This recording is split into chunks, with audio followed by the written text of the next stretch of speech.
Hello, मैं विकास राजोरा। मेरा subject है बायोलॉजी। आज 10th क्लास का जो टॉपिक हम डिस्कस करेंगे वो है हमारा प्लांट हार्मोन्स।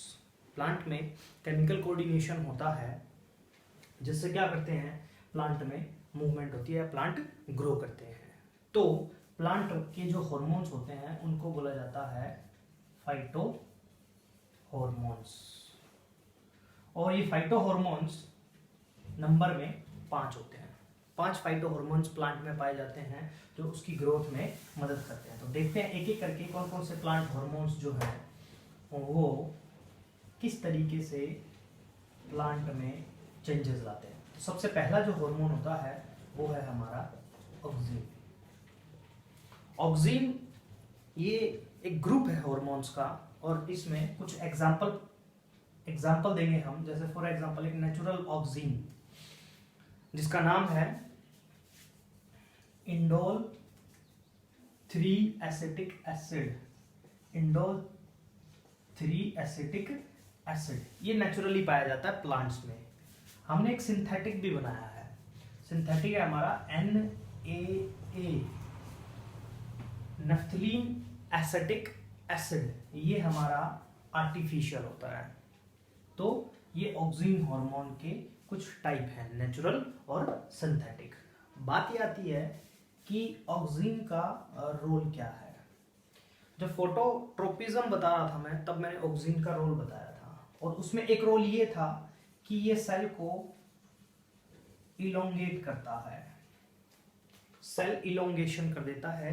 यानी कि ये सेल है, ऑक्सीन हार्मोन की मदद से ये सेल इलोंगेट हो जाती है।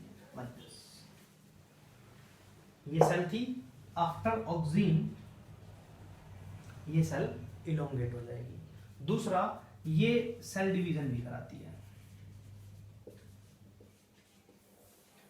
सेल डिवीजन में भी मदद करती है।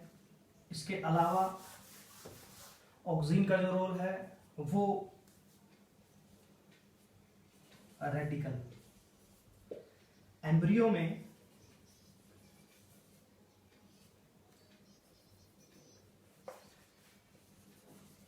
दो पार्ट होते हैं, एक रेडिकल और एक होता है प्लूमेल। रेडिकल से रूट निकलती है और प्लूमेल से शूट निकलता है। तो जो रेडिकल से रूट निकलती है उस रूट को इनिशिएट ये ऑक्सीन हार्मोन कराता है। दैट मीन रूट इनिशिएशन कराता है। नेक्स्ट, उसके बाद आता है एपिकल डोरमेंसी। डोरमेंसी का मतलब क्या होता है? डोरमेंसी का मतलब होता है, sorry, apical dominance. Apical dominance, apical dominance करा देता है ये। एपिकल डोमिनेंस क्या होता है कि जैसे फॉर एग्जांपल ये शूट है और शूट की टिप पर जाकर ये जो लेटरल यानी कि जो पीछे की तरफ ब्रांचेस होते हैं उनकी ग्रोथ को रोक देता है।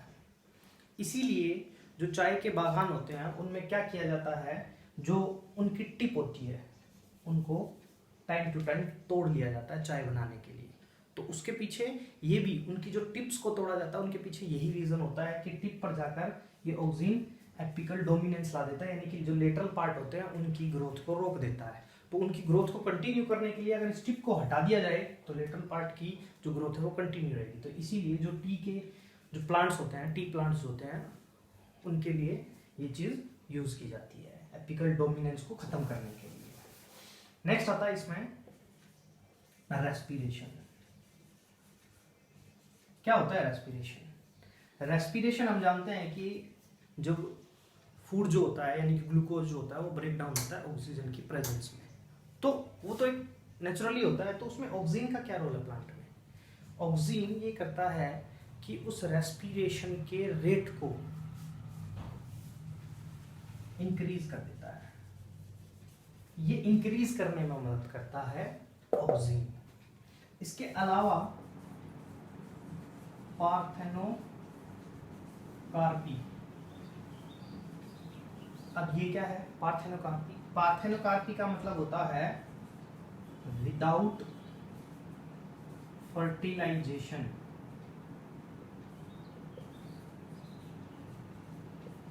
फ्रूट बनना,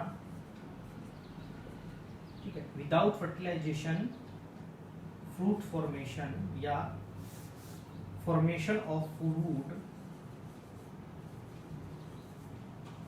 इज कॉल्ड पार्थेनोकार्पी। एग्जाम्पल ले लेते हैं,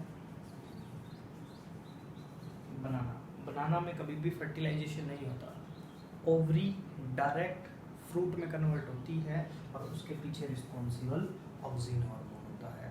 और इसे हम आर्टिफिशियली, जैसे ये है, आर्टिफिशियली भी कर सकते हैं, जैसे अंगूर में करते हैं हम। अंगूर में क्या किया जाता है, आर्टिफिशियली ये करके, यानी कि एन डाल के या अदर कोई ऑक्सिन हार्मोन डाल के विदाउट फर्टिलाइजेशन सीधा फ्रूट में चेंज कर सकते हैं।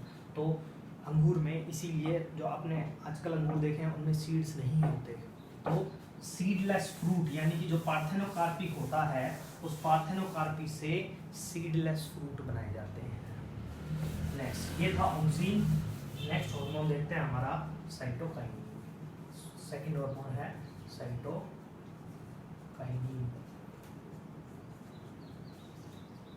कैनेटीन भी बोलते हैं इसको, अनदर नेम है ये इसका, दूसरा नाम है। तो रोल देख लेते हैं क्या क्या करता है ये। एक, डिवीजन कराता है ये किसकी, सेल की, सेल डिवीजन कराता है। ये भी सेल को इलोंगेशन में मदद करता है, यानी कि सेल इलोंगेट करने में मदद करता है। आगे देखते हैं, ये ब्रेकिंग ऑफ डोरमेंसी कराता है, ब्रेकिंग ऑफ डोरमेंसी। डोरमेंसी को यहाँ लिखते हैं और इसका मतलब जानते हैं।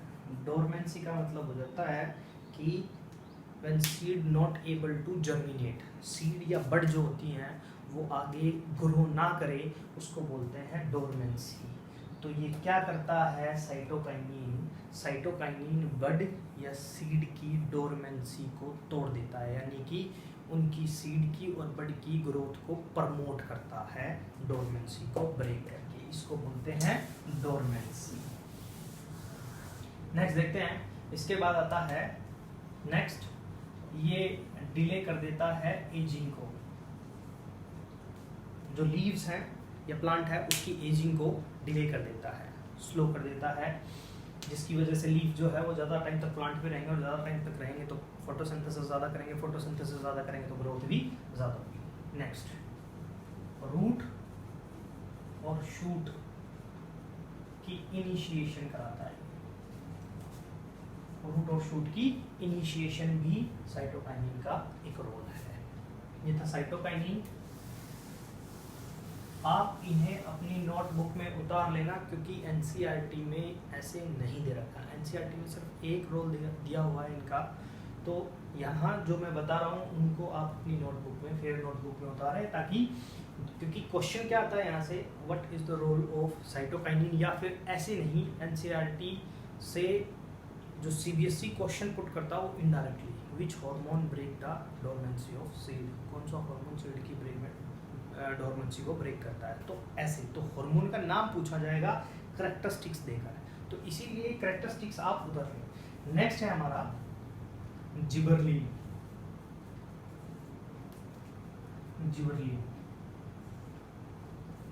GA, बहुत टाइप के GA होते हैं, जिबरलिन 1 2 3 4 5 6, इस तरीके के बहुत सारे जिबरलिन हैं। रोल देख लेते हैं जिबरलिन का। एक, ये इलोंगेशन कराता है स्टेम का, स्टेम को इलोंगेट कराता है। सीड, अगर हम कहीं पर सीड लगाते हैं तो सीड की डोरमेंट, सीड की जर्मिनेशन के लिए ये हार्मोन रिस्पॉन्सिबल होता है, सीड जर्मिनेट कराता है ये हार्मोन। नेक्स्ट, ये भी ब्रेक डाउन करता है डोरमेंसी को, breaking of seed dormancy, seed dormancy को ये ब्रेक करता है जिबरलिन। नेक्स्ट देखते हैं अगला जो हार्मोन है, ये थे हमारे 3 हार्मोन, ऑक्सिन, साइटोकाइनिन और जिबरलिन। ये हार्मोन ग्रोथ को प्रमोट करते हैं। अब आगे जो 2 हार्मोन पढ़ेंगे वो ग्रोथ को इनहिबिट करेंगे, इसीलिए इनको इनहिबिटरी, ग्रोथ इनहिबिटर्स बोलते हैं। पहला है हमारा एब्सिसिक एसिड।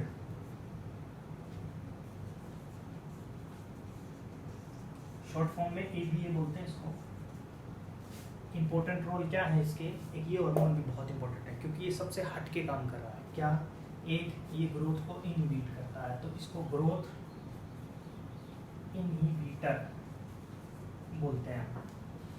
दूसरा और क्या करेगा, ये प्रमोट करेगा, प्रमोट्स बड डोरमेंसी। अभी तक हमने हार्मोन देखे वो डोरमेंसी को ब्रेक कर रहे थे, ये प्रमोट करता है, तो रुक गई ग्रोथ। नेक्स्ट देखते हैं। उसके बाद इनहिबिशन ऑफ ग्रोथ, ये हो गया ग्रोथ इनहिबिटर। नेक्स्ट देखते हैं। उसके बाद important point, closing of stomata. Stomata को क्लोज करता है ये। विच hormone is responsible for the closing of stomata in stress condition. Question ये आएगा, कौन सा हार्मोन हो गया, ABA या एब्सिसिक एसिड।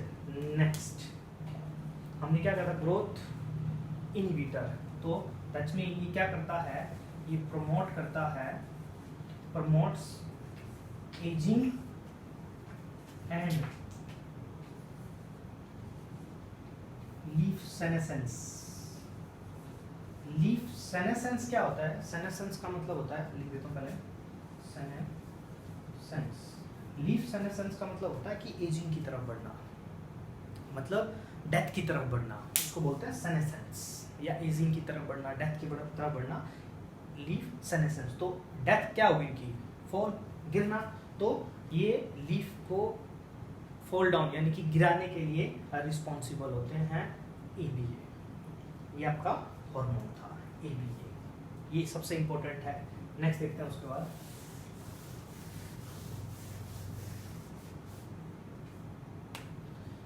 उसके बाद लास्ट है इथाइलिन। इथाइलिन हार्मोन, ये गैसियस हार्मोन है, ये जनरल नॉलेज का भी क्वेश्चन है। गैसियस हार्मोन है ये। गैसियस हार्मोन मीन ये गैस की फॉर्म में होता है, इसीलिए ये जीके का भी क्वेश्चन है, which hormone, which plant hormone found in the gaseous form. तो इथाइलिन। इथाइलिन ये गैसियस हार्मोन है और ये सबसे ज़रूरी किस में काम आता है, ये फ्रूट की राइपनिंग कराता है। फ्रूट को राइप करने में, यानी कि फ्रूट को पेड़ पर पकाने के लिए जो रिस्पॉन्सिबल होता है, ये वो फ्रूट, ये वो हार्मोन होता है। नेक्स्ट, इसके अलावा ये भी ग्रोथ इनहिबिटर ही होता है, क्योंकि ये क्या कर देता है, जो प्लांट की इलोंगेशन है उसको ये इनहिबिट कर देता है, रोक देता है, तो हो गया ग्रोथ इनहिबिटर।